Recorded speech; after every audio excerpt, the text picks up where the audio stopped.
خاتون حضور کی خدمت میں حاضر ہوئی اور عرض کی یا رسول اللہ صلی اللہ علیہ وسلم مجھ سے بدکاری سرزد ہو گئی ہے اور میرے پیٹ میں بچہ ہے اور میں چاہتی ہوں کہ آخرت کی سزا کی بجائے دنیا کے اوپر اس کی سزا مجھے دے دی جائے تاکہ میں پاک ہو جاؤں اور صاف ہو جاؤں، کیونکہ آخرت کی سزائیں بہت سخت ہیں۔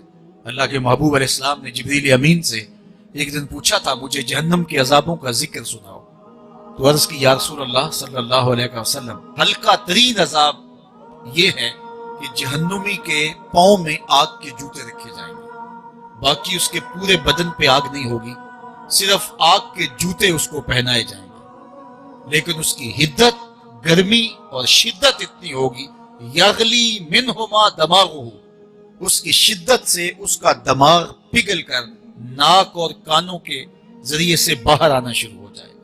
یہ سب سے ہلکے عذاب کی کیفیت ہے، اور جو عذاب سخت ہیں الیاذ باللہ، اللہ تعالیٰ قرآن مجید میں فرماتا ہے ثم لا يموت فیہا ولا یحیا، اس بڑے عذاب کا ذکر کیا جو جہنمیوں کو دیا جائے گا، فرمایا اس عذاب کی کیفیت یہ ہوگی بندہ نہ جیے گا نہ مرے گا۔ جیے گا اس لیے نہیں کہ آگے اور پیچھے دائیں اور بائیں آگ ہی آگ ہوگی، تو اس آگ میں جینا کو جینا تو نہیں ہوگا، اور مرے گا اس لیے نہیں کہ موت کو موت آ چکی ہو، تو وہ کتنا سخت عذاب ہوگا الیاذ باللہ کہ ہلکے ترین عذاب کی کیفیت یہ ہے کہ پاؤں میں آگ کا جوتا اور دماغ پگھل کے ناک اور کانوں کے راستے سے باہر آ جائے۔ تو اس نے عرض کی یا رسول اللہ صلی اللہ علیہ وسلم میرے اوپر حد جاری کر دیجئے، اور اس نے کہا کہ میرے پیٹ میں جو ہے وہ بچہ ہے۔ اللہ کے محبوب علیہ السلام نے فرمایا جاؤ جب بچہ پیدا ہو تو پھر آنا۔ وہ چلی گئی، تو جب بچہ پیدا ہوا تو گود میں اٹھائے پھر حضور کی خدمت میں حاضر ہوئے اور عرض کی یا رسول اللہ یہ ہے بچہ جو میں نے گناہ کیا تھا، بدکاری کی تھی، آج یہ اس کی نشانی ہے۔ تو اللہ کے محبوب علیہ السلام نے فرمایا کہ اسے لے جاؤ اور اسے دودھ پلاؤ، اور جب یہ کچھ کھانے پینے لگ جائے گا تو پھر آنا۔ کچھ دنوں کے بعد وہ دوبارہ حاضر ہوئی اور اس نے اس بچے کے ہاتھ میں روٹی کا ٹکڑا دیا ہوا تھا اور عرض کی یا رسول اللہ دیکھ لیجئے اب یہ روٹی کھانے لگ گیا ہے۔ اللہ اکبر۔ تو اللہ کے محبوب نے فرمایا انہیں لے جاؤ اور جا کے انہیں سنگسار کر دو۔ اس کی یہ حد بنتی تھی، اس کو سنگسار کیا اور اس نے خود یہ سزا اپنے لیے قبول کی۔ تو یہ بات ذہن نشین کیجئے کہ یہ وہ لوگ تھے کہ جن سے کبھی کوئی گناہ سرزد ہو جاتا تو وہ جلد توبہ کرتے، اور اس کی بڑی سے بڑی حد اور سزا بھی ہوتی تو وہ بھی کاٹنے کے لیے تیار ہو جاتے۔ میں اور آپ دیکھیں کہ ہماری زندگی میں اگر گناہ ہیں اور ہمیں سچی توبہ کی توفیق بھی نصیب نہیں ہے اور آئندہ نہ کرنے کا عزم مصمم ہو، پکا ارادہ ہو کہ یہ گناہ زندگی میں دوبارہ نہیں کروں گا، الگ بات ہے کہ پھر دوبارہ اس سے سرزد ہو جائے، لیکن جب وہ توبہ کر رہا ہو تو اس وقت اس کا پختہ عزم ہو اور اس کے دل کے کسی گوشے میں نہ ہو کہ چلو میں توبہ کر لیتا ہوں اور پھر ہو گیا تو پھر کر لوں گا، پکا عزم ہو کہ دوبارہ یہ گناہ نہیں کروں گا۔ اور اگر زبان سے توبہ توبہ کر رہا ہو اور دل میں ہو کہ ٹھیک ہے یہ تو صبح بھی مجھ سے عمل بد سرزد ہونا ہے، تو اللہ تعالیٰ سے یہ مذاق کرنے والی بات ہے، اور اللہ تعالیٰ سے جو مذاق کرتا ہے وہ کہاں کھڑا ہے وہ خود سوچ لے۔ وہ کیا کسی نے کہا تھا کہ توبہ کی پھر توبہ کی پھر توبہ کر کے توڑ دی، میری اس توبہ پہ توبہ توبہ توبہ کر اٹھی۔ تو ایسی توبہ نہیں ہے کہ جو رسماً کسی مجلس میں چلے گئے، کسی اجتماع میں چلے گئے تو سب لوگوں نے توبہ توبہ کی تو وہ بھی توبہ توبہ کرتا رہا، لیکن اس کا عزم مصمم پختہ ارادہ نہیں تھا گناہوں کو چھوڑنے کا، تو یہ توبہ نہیں، یہ مذاق ہے۔ اس لیے اللہ کے حضور سچی توبہ یہ ہے کہ ماں قبل کے گناہوں سے ڈرے، مٹی کے گھروندے پاؤں پہ بناتا ہے اور انہیں مسمار کر دیتا ہے۔ وہ کبھی آپ نے دیکھا ہوگا کہ بچے ریت میں اپنا پاؤں رکھ کر کے اوپر سے ریت تھپک لیتے ہیں اور پھر پاؤں ہولے سے نکال لیتے ہیں، بچ جائے تو بڑے خوش ہوتے ہیں، اور جب کھیل ختم ہو جاتے ہیں تو اسے گرا دیتے ہیں اپنے ہاتھوں سے۔ بہلول بھی اسی شغل میں لگا ہوا ہے، بہلول یہ کام کر رہا ہے، گروندے بناتا ہے گراتا ہے، گروندے بناتا ہے گراتا ہے۔ بادشاہ گزرا، پوچھا بہلول کیا کر رہے ہو؟ ہنس کے کہا جنت کے مکان بنا رہا ہوں۔ کہا بیچتے ہو؟ ہاں بیچتا ہوں. کتنے کا؟ 10 روپے کا، سیل لگائی ہوئی ہے. بادشاہ مسکرا کے گزر گیا. دیوانہ ہے، مجنون ہے، اپنی موج میں لگا ہے. پیچھے سے ملکہ زبیدہ بھی آ رہی تھی. اس نے بھی دیکھا. کہا بہلول کیا کر رہے ہو؟ کہا جنت کے مکان بنا رہا ہوں. کہا بیچتے ہو؟ ہاں 10 روپے کا بیچتا ہوں. 10 روپے بادشاہوں کے لیے کیا ہوتے ہیں؟ 10 درہم نکالے، اس کو دیے، اس نے دریائے دجلہ میں پھینک دیے.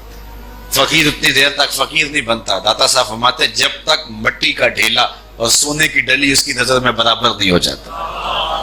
اور ایک مکان کے گرد، ایک وہ گھروندے کے گرد دائرہ لگایا. کہا یہ تیرا ہوا. ملکہ گزر گئی. بادشاہ بھی چلا گیا. شام کو اپنے محل میں پہنچے. بادشاہ سویا. منظر جاگا کہ حشر کا دن ہے، پھر جنت کا منظر ہے. جنت میں بڑے بڑے خوبصورت مکان ہیں. ایک مکان تو بڑا ہی اچھا لگا، تو جی چاہا کہ اس مکان کو دیکھوں. تو جب قریب گیا تو دروازے پہ لکھا تھا ملکہ زبیدہ. شوق سے آگے بڑھا تو دربان نے روک دیا. کہا یہ ملکہ کا ہے. کہا وہ میری ہی ملکہ ہے. کہا دنیا کے ضابطے اور ہیں، آخرت کے ضابطے اور ہیں. بادشاہ کی آنکھ کھل گئی، بے چین ہو گیا. ملکہ کو بیدار کیا. کہا تو کون سا نیک عمل کیا ہے؟ میں نے جنت میں تیرا یوں مال دیکھا. ملکہ کہنے لگی وہی معمول کی نمازیں، وہی سب کچھ، کوئی نیا کام تو میں نے کیا نہیں. ہاں یاد آیا، کل گزر رہی تھی، دجلہ کا کنارہ تھا، وہ جسے لوگ مجذوب کہتے ہیں، وہ جو دیوانہ کہلاتا ہے، وہ بہلول، وہ جنت کے محل کہتا تھا وہ بنا رہا تھا. میں نے کہا چلو کوئی بات نہیں، فقیر ہے، 10 روپے کیا ہوتے ہیں. تو میں نے 10 روپے کا ایک محل خریدا تھا. بادشاہ سر پکڑ کے بیٹھ گیا. وہ تو مجھے بھی کہتا تھا. میں دیوانے کی بات سمجھ کے گزر گیا. اگلے دن بادشاہ قصدن گزرا. جب قصدن گزرا نا تو دل دھڑک رہا تھا کہ کہیں مجذوب پھر آج مل جائے اور اسی موج میں ہو تو کام بن جائے. دیکھا تو بہلول وہاں بیٹھا ہوا ہے. آگے بڑھ کے دیکھا تو کام بھی وہی. بادشاہ پھر رک گیا. پوچھا بہلول کیا کر رہے ہو؟ اب دل دھڑک رہا تھا کہ مجذوب ہے، کوئی اور بات کہہ دے تو چلو اچھا ہو کہ وہی جواب دے دے. اس نے وہی جواب دیا، جنت کے محل بنا رہا ہوں. بادشاہ کا کچھ دل ٹھہرا. پھر کہا اچھا بیچتے بھی ہو؟ ہاں ہاں بیچنے کے لیے بنا رہا ہوں. بادشاہ ادھر جیب میں ہاتھ ڈال رہا ہے اور ادھر پوچھ رہا ہے کتنے کا؟ کہا آدھی حکومت لگے گی. کہا کل تو 10 روپے کے بتا رہے تھے. کہا کل تم نے دیکھا نہیں تھا، آج سودا دیکھ کے لے رہے ہو. اللہ تعالیٰ ارشاد فرماتا ہے انما تنذر من اتبع الذکر وخشی الرحمن بالغیب. جو انڈٹھے سودے کرتے ہیں، جو بغیر دیکھ کے کرتے ہیں. اچھا چلو ایک خوشخبری میں آپ کو بھی سناؤں، اور وہ خوشخبری رسول اللہ کی زبان سے. حضور نے فرمایا طوبیٰ لمن رآنی وآمن بی وطوبیٰ 7 مرات من لم یرانی وآمن بی. فرمایا صحابہ تمہیں مبارک ہو ایمان کی کہ تم نے مجھے دیکھا اور میرے اوپر ایمان لائے. اور کہا انہیں 7 مبارکیں ہوں جنہوں نے مجھے دیکھا بھی نہیں ہوگا اور پھر بھی ایمان لائیں. انما تنذر من اتبع الذکر وخشی الرحمن بالغیب فبشرہ بمغفرۃ واجر کریم. ان کو بشارت دے دیجئے بڑی عزت والے اجر کی اور خوشخبری بھی. تو جس اجر کو میرا رب بھی کریم کہہ رہا ہے وہ اجر کیسا ہوگا. تو یہاں تو لہجہ دم توڑتا ہے اور الفاظ ساتھ نہیں دیتے کہ اجر کریم کی کیا تعریف کریں جس اجر کو میرے رب ہے. لا فضل لعربی علی عجمی. کسی عربی کو اجمی پر کوئی فضیلت نہیں ہے، اور کسی اجمی کو کسی عربی پر کوئی فضیلت نہیں ہے. کسی گورے کو کالے پر، کسی کالے کو گورے پر کوئی فضیلت نہیں. فضیلت کا معیار صرف تقوی ہے. ہمارے آج بھی ہندوانہ رسمیں ختم نہیں ہو رہی. دولت کی تقسیم پر، امیر غریب کی بنیاد پر اس معاشرے میں تقسیم موجود ہے. ہمارے دیہاتوں میں چودھری اور کمی کی بنیاد پر تقسیم موجود ہے. رعایا اور حکمرانوں کی بنیاد پر یہاں تقسیمیں موجود ہیں. لیکن میرے اور آپ کے آقا و مولا نے قیامت تک آنے والی انسانیت کے لیے جو منشور دیا وہ یہ تھا کسی عربی کو اجمی پر کوئی فضیلت نہیں، کسی اجمی کو عربی پر کوئی فضیلت نہیں، کسی گورے کو کالے پر کوئی فضیلت نہیں. کیونکہ کالے رنگ بھی اللہ نے بنائے ہیں، گورے رنگ بھی اللہ نے بنائے. حکیم لقمان رنگ کے کالے تھے اور صورت اچھی نہیں تھی. تو کسی نے ان سے پوچھا کہ آپ اتنے بدصورت کیوں ہیں؟ تو حکیم لقمان نے کیا جواب دیا؟ کہا آپ شکل میں نقص نکال رہے ہیں یا شکل بنانے والے میں نقص نکال رہے ہیں؟ تو وہ خاموش ہو گیا. اللہ اکبر. تو یہ اللہ نے بنایا ہے نا. اس نے کانٹا بھی اس نے پیدا کیا ہے, پھول بھی اس نے پیدا کیا ہے, چہروں کی رنگت اس نے بنائی ہے, کسی میں کوئی رنگ بھر دیا, کسی نے کوئی رنگ بھر دیا. تو رنگوں کی بنیاد پر, نسب کی بنیاد پر کوئی افضل, کوئی اشرف, کوئی اعلیٰ, کوئی بد, یہ نہیں ہے. بلکہ معیار جو دیا گیا وہ کیا تھا؟ تقوی. ان اکرمکم عند اللہ اتقاکم, جو زیادہ متقی ہے اللہ کے نزدیک وہی معزز ہے, وہی معتبر ہے. پھر حضور علیہ الصلوۃ والسلام نے عورتوں کے بارے میں تاکید کی کہ وہ تمہاری زیر دست ہیں, ان کی ملک کچھ نہیں ہوتا اور کمزور ہیں, ان کے بارے اللہ سے ڈرنا. اور حضور نے ان کے ساتھ حسن سلوک کرنے کی وصیت کی. پھر غلاموں کے ساتھ حسن سلوک کرنے کا حضور نے درس دیا کہ جو خود کھاتے ہو وہ انہیں کھلاؤ, جو خود پیتے ہو انہیں پلاؤ, جو خود پہنتے ہو انہیں پہناؤ. بعض لوگ ملازم کو, ماتحت کو جو ہیں وہ ہلکے کپڑوں میں کس کر رکھتے ہیں تاکہ پتہ چل جائے کہ یہ غلام ہے, یہ ملازم ہے اور ہم باس ہیں. حضور علیہ الصلوۃ والسلام نے ان 3 چیزوں کی تاکید کی. پھر حضور نے ہمسایوں کے حقوق کے حوالے سے بات کی, اور صحابہ فرماتے ہیں کہ اتنی بار حضور نے تاکید کی کہ ہمیں یہ گمان ہوا کہیں وراثت کے اندر حقدار نہ ٹھہرا دیا جائے. تو ہمسایوں کے حقوق کے حوالے سے حضور نے تاکید ارشاد فرمائی. پھر حضور نے 3 باتوں کی تاکید فرمائی.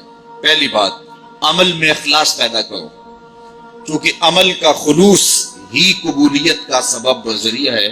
اگر عمل میں خلوص نہیں تو کچھ بھی پلے نہیں ہے. دوسری بات, حاکموں کو وصیت کرنا, جو بادشاہ وقت ہوں, حاکم ہوں, ان کو خیر کی بات کہنا, ان کو بتانا, ان کا قبلہ درست کرنے کی کوشش کرنا, یہ ذمہ داری ہے قوم کے اوپر. تیسری بات کی حضور نے یہ وصیت فرمائی, لزوم و جماعت المسلمین, مسلمانوں کی جماعت سے الگ نہ ہونا, الگ الگ ٹولیوں میں نہ بٹنا, لابیاں نہ بنانا, گروہ بندیاں نہ کرنا, جماعت کے ساتھ جڑ کے رہنا, فرقہ بندی سے بچنا اور جماعت وحدہ کا ساتھ دینا. حضور نے فرمایا اتبعوا السواد الاعظم فإنه من شذ شذ فی النار, جو بڑی جماعت ہے, سواد اعظم ہے, ان کے ساتھ رہنا, جو ان سے بچھڑ گیا وہ جہنم میں ڈالا جائے گا. در ماہی دا چھوڑی ناہی, نہیں تے ہو جاویں گا روگی, جیڑی بکری اجڑو وچھڑی او بگیاڑا جوگی. اس لیے لزوم و جماعت المسلمین, مسلمانوں کی جماعت کے ساتھ قائم رہنا. پھر حضور علیہ الصلوۃ والسلام نے فرمایا, اے امت مسلمہ, میں تمہیں لاوارث نہیں چھوڑ کے جا رہا ہوں, میں تمہارے اندر 2 بھاری چیزیں چھوڑ کے جا رہا ہوں, اور اگر تم ان کو مضبوطی سے تھام لو گے میں ضمانت دیتا ہوں تم کبھی بھی گمراہ نہیں ہوگے. ایک اللہ کی. دین کی بات پھیلانا صدقہ جاریہ ہے. ثواب کی نیت سے ویڈیو کو شیئر ضرور کیجیے. جزاک اللہ.